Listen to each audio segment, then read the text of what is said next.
Arabia, an ancient and mysterious land. Underneath Saudi's Islamic regime and its rich oil resources lies many untold truths. These discoveries recently led many to believe this land to be in fact the lost land of Moses.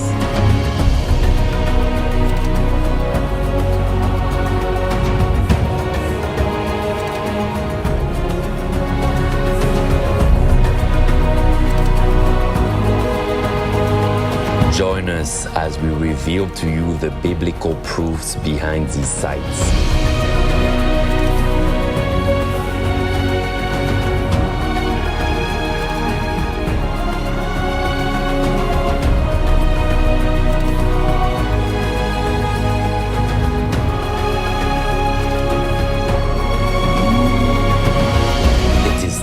Everyone knows God's words are infallible and that His stories are true.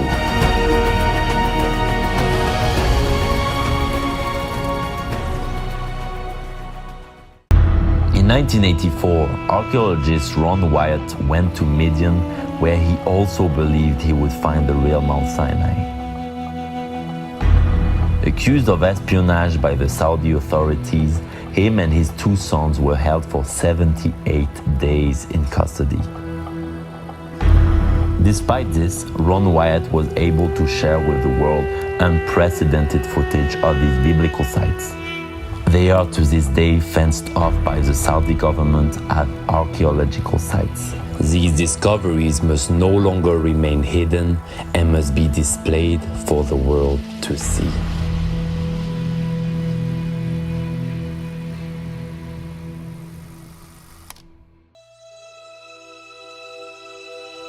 Then all the congregation of the children of Israel set out on the journey from the wilderness of Sin. And the people thirsted there for water, and they complained against Moses and said, "Why is it you have brought us out of Egypt, to kill us and our children and our livestock with thirst?"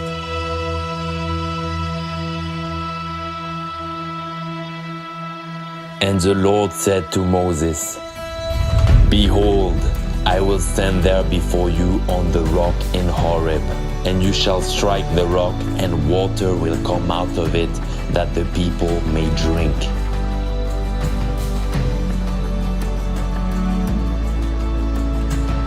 At the northwest of Mount Sinai is a split rock of Horeb. Standing on the crest of a hill, the rock stands 50 feet tall and can easily be seen from a great distance.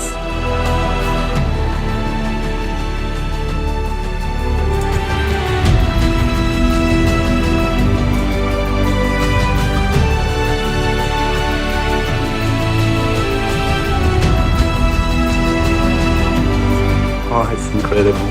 It is incredible. It is absolutely massive. We can imagine millions of gallons of water flowing out into the nearby camp.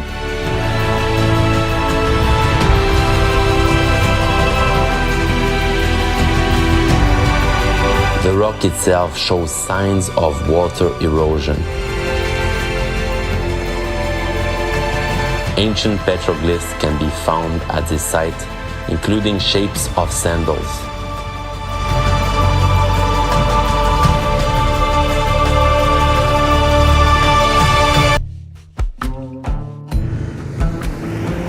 Here are a few more proofs of Israel's journey through Arabia. If you look here, we can see a vandalized menorah.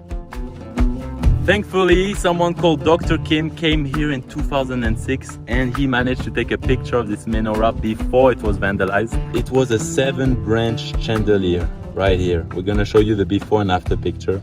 It is so incredible to see it here. This menorah was vandalized in an attempt to conceal evidence of Israelite presence in Arabia.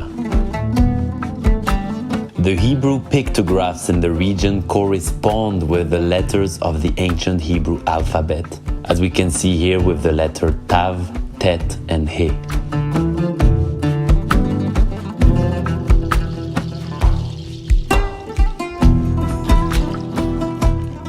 The manna was like coriander seed and looked like gum resin.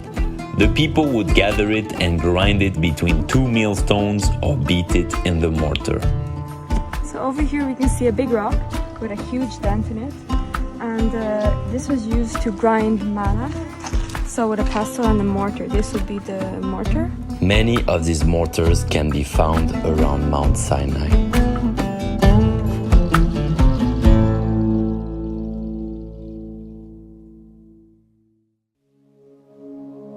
Moses rose early in the morning and built an altar at the foot of the mountain and 12 pillars according to the 12 tribes of Israel.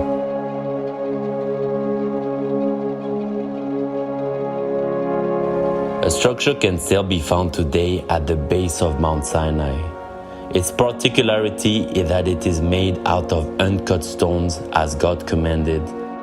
If you make an altar of stone for me, you shall not build it out of cut stones.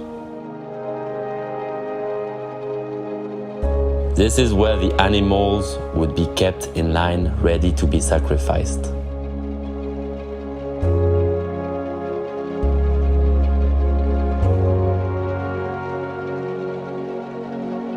The remains of the 12 pillars can still be seen almost 3,000 years later at the foot of Mount Sinai.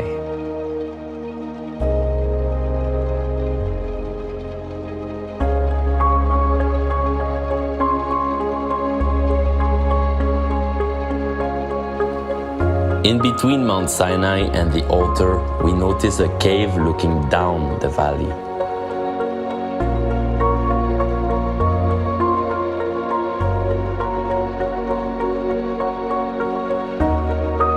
The prophet Elijah traveled for 40 days and 40 nights.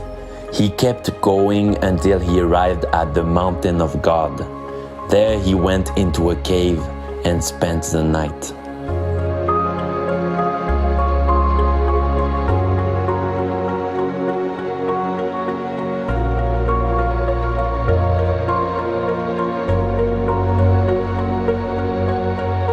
Behind the Elijah cave is a leveled area.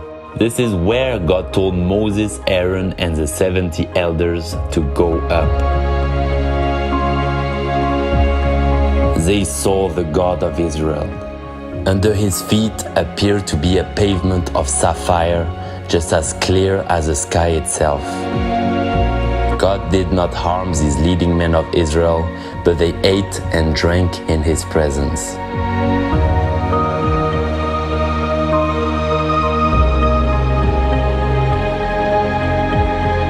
Shortly after, Moses was then told to continue climbing the mountain with Joshua.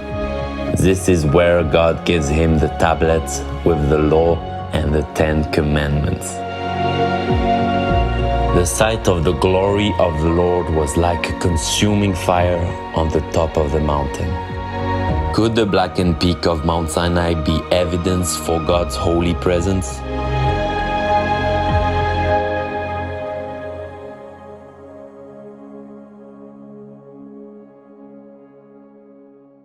And it came to pass on the third day in the morning that there were thunders and lightnings and a thick cloud upon the mount, and the voice of the trumpet exceeding loud, so that all the people that was in the camp trembled. And Mount Sinai was altogether on a smoke, because the Lord descended upon it in fire, and the smoke thereof ascended as the smoke of a furnace, and the whole mount quaked greatly.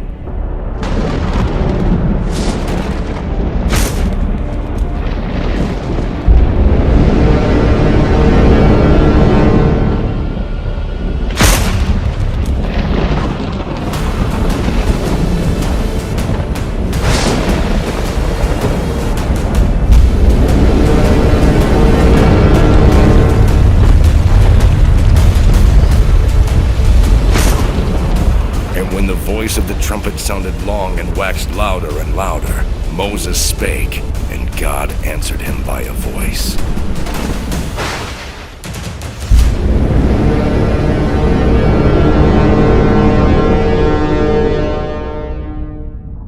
I am the Lord thy God, which have brought thee out of the land of Egypt, out of the house of bondage.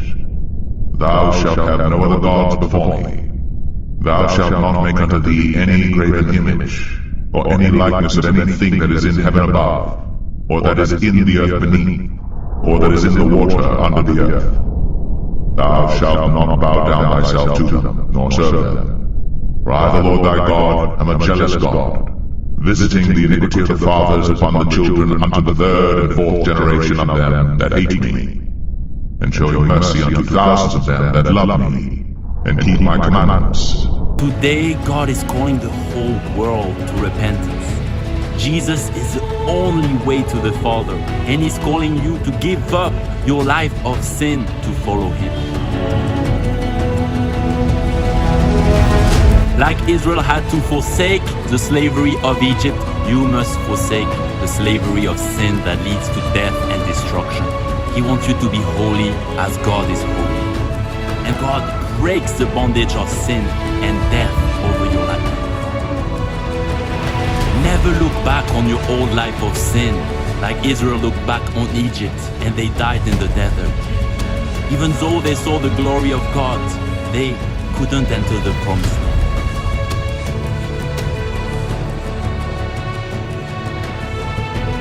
I will be their God and they will be my son.